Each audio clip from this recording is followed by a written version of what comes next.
Assalamualaikum warahmatullahi wabarakatuh.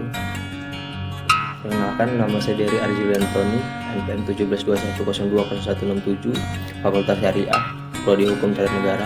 Di sini saya akan menjelaskan atau mempresentasikan tugas saya, yaitu pengertian sumber hukum dan asas-asas hukum acara perdata. Yang mata kuliahnya Hukum Acara Perdata dan Peradilan Agama, Prodi Hukum Tata Negara, yang dibimbing oleh Bapak Herpin Yoki Pradikta, Magister Hukum Islam.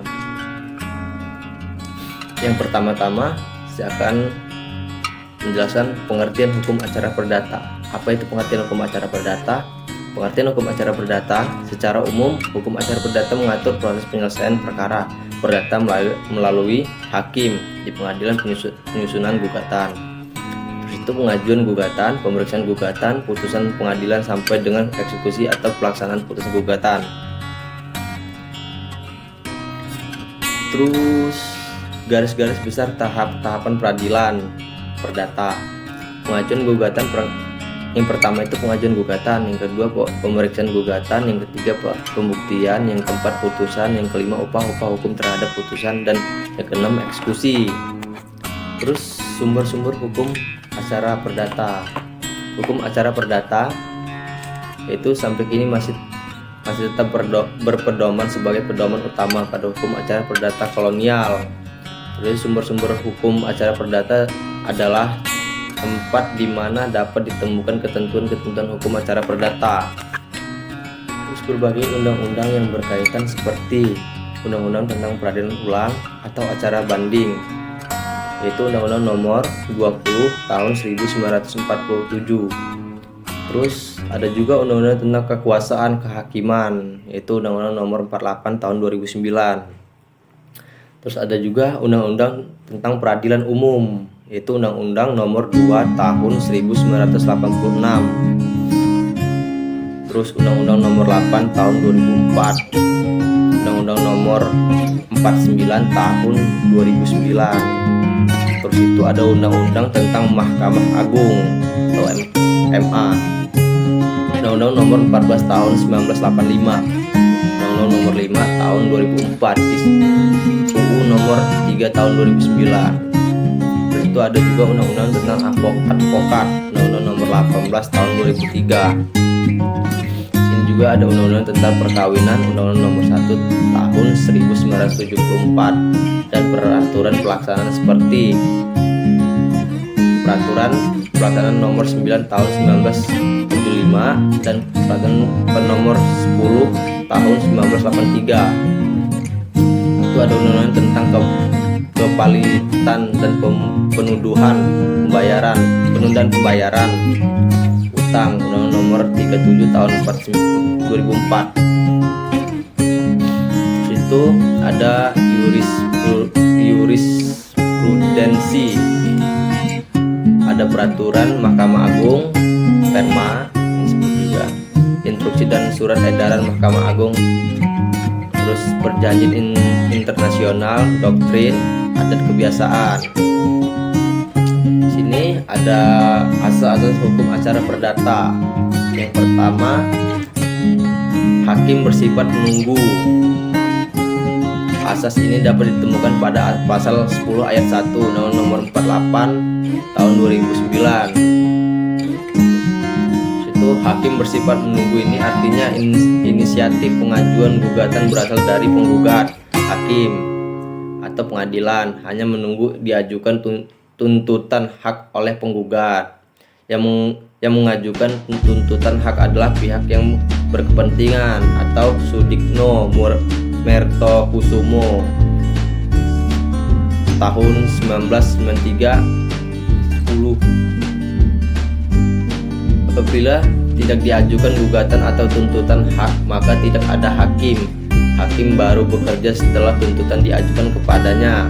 Namun apabila tuntutan atau perkara diajukan kepadanya, maka pengadilan atau hakim dilarang menolak untuk memeriksa, mengadili atau memutuskan suatu perkara dengan alasan bahwa hukum tidak ada atau kurang jelas.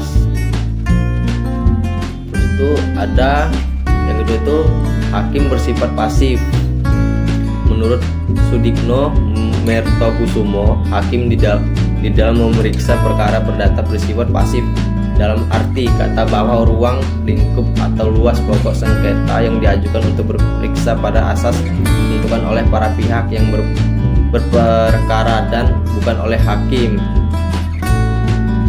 Hakim hanya membantu para pencari keadilan dan berusaha mengatasi segala hambatan dan rintangan untuk dapat tercapai peradilan cepat, sederhana dan biaya ringan. Pasal 4 ayat 2 Undang-Undang Nomor 48 Tahun 2009. Yang ketiga itu ada persidangan terbuka untuk umum. Pasal 13 ayat 1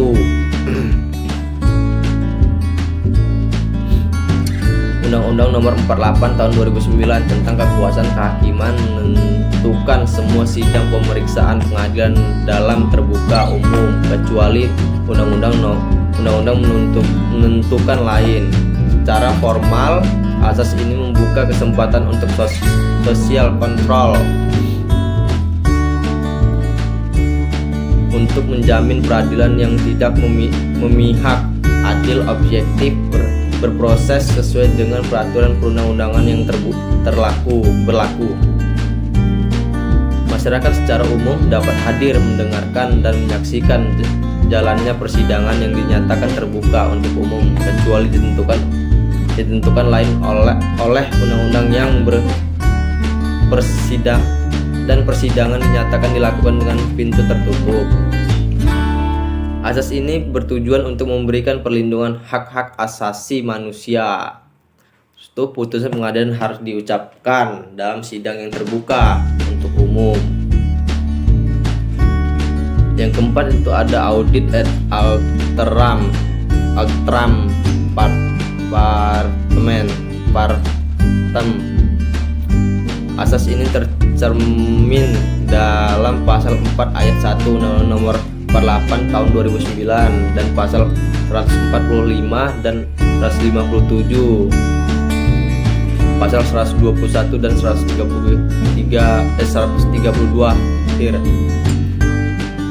Pengadilan harus memperlakukan kedua belah pihak sama. Terus itu pengadilan tidak boleh menerima keterangan dari salah satu pihak sebagai benar, tidak membedakan orang. Yang kelima itu ada putusan harus disertai alasan. Nah, alasan tersebut dimaksudkan sebagai pertanggungjawaban hakim dari putusan terhadap masyarakat, para pihak pengadilan dan lebih tinggi ilmu hukum sehingga oleh karenanya mempunyai nilai objektif. Sudikno Murtian tahun 1993 nomor 14. Kewajiban mencantumkan alasan-alasan ditentukan. Di sini kewajibannya itu ada dua. Dalam pemeriksaan dan memutuskan harus bertanggung jawab atas penetapan dan putusan yang dibuat. Yang kedua itu penetapan dan putusan sebagaimana yang dimaksud pada ayat 1 harus memuat pertimbangan hukum hakim yang didasarkan pada alasan dan dasar hukum yang tepat dan benar. Yang enam itu ada beracara dikenakan biaya. Hal ini dengan jelas tertentu dalam pasal 2 ayat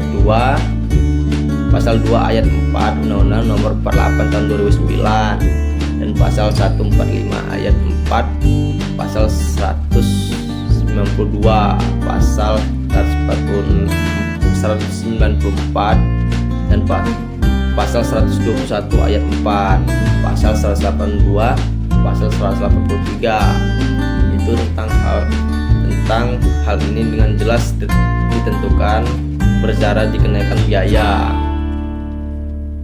Biaya perkara ini dipakai untuk biaya kepanitraan, biaya panggilan, biaya pemberitahuan, biaya materai, dan lain-lain.